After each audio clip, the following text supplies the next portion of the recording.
Did you know that 70% of relationships end due to compatibility issues? Pretty surprising, right? It makes you wonder what really makes two people compatible. Is it zodiac signs, compatibility tests, or is it something deeper?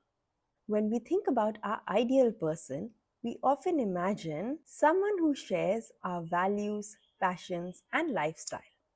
Hi, I'm Meghna. I'm a psychologist, and today we're going to break down what actually makes us compatible. And here's a secret, it's not just about the same taste in movies and coffee orders. Have you ever been in a relationship where everything felt almost just right, but something was just a bit off? Maybe your values didn't align, or communicating felt like speaking different languages. Or maybe you just didn't feel truly seen. We've all been there, wondering if compatibility is really the issue.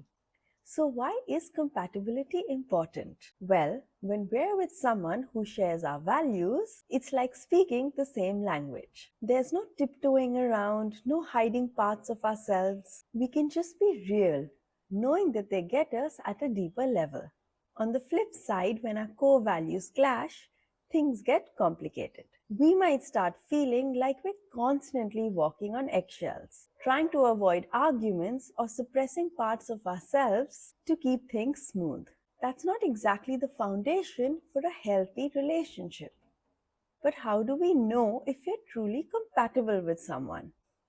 This is trickier than just ticking boxes. Maybe you both like hiking, but your views on family and career are completely different. Or maybe you're in sync with the big issues, but your daily routines clash. One big hurdle in identifying compatibility is our own biases. When we're drawn to someone, we might focus only on the positives, ignoring red flags. Society has its own view of what an ideal partner should be, and we might unconsciously expect our partners to match that ideal, even if it's unrealistic.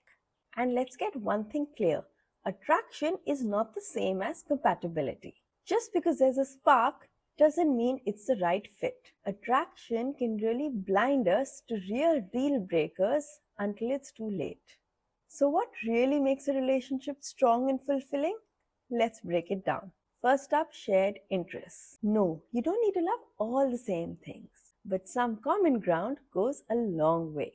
Those shared experiences, whether it's cooking together, traveling together, binge watching TV shows together, builds memories and keeps a relationship fun and engaging. Let's look at an example. Imagine you and your partner both love being outdoors, hiking, camping, exploring nature together. These shared experiences deepen your connection together and give you experiences that bond you uniquely. This one's important. Mutual respect.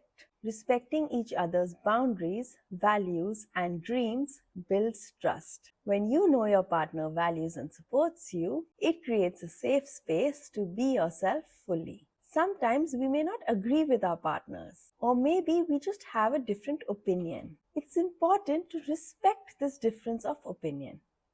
This one is significant.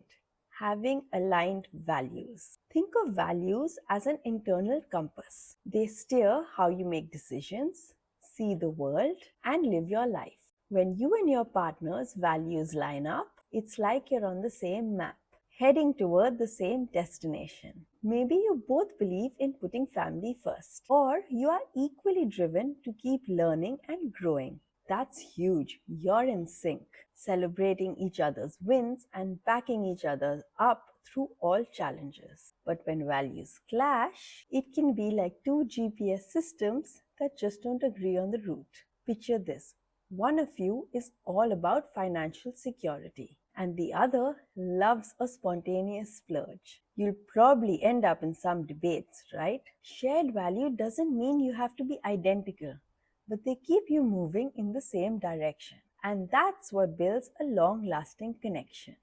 Now, the real MVP, emotional intelligence. This is a game changer in compatibility. When your partner can truly understand your emotions, validate your feelings, and communicate without turning every discussion into a showdown, That's compatibility gold.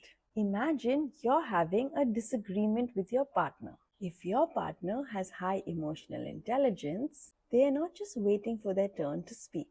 They are actively listening, empathizing, and working toward a solution. They are able to see things from your perspective, which helps both of you navigate conflict more effectively.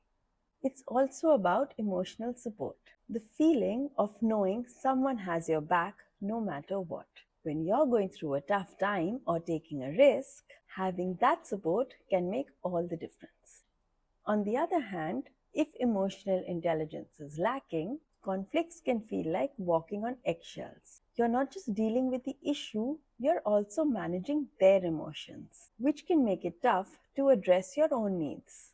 Here's a helpful tip. Pay attention to how your partner reacts to your emotions. Do they try to understand you even when they don't agree? Do they offer support and validation? These little moments says a lot about their emotional intelligence and in turn your compatibility. To sum it all up, determining whether someone is truly compatible isn't about surface level traits or just attraction. It's about recognizing your own expectations and seeing if someone else shares the qualities that make for a lasting relationship. Shared interest, mutual respect, aligned values, and emotional intelligence and support. Thanks for tuning in, everyone. If you have your own experiences regarding compatibility or lack of it, I'd love to hear about it in the comment section. Don't forget to like, share, and subscribe if you're into content about relationships, personal growth, dating, and all things self-improvement. See you in the next video.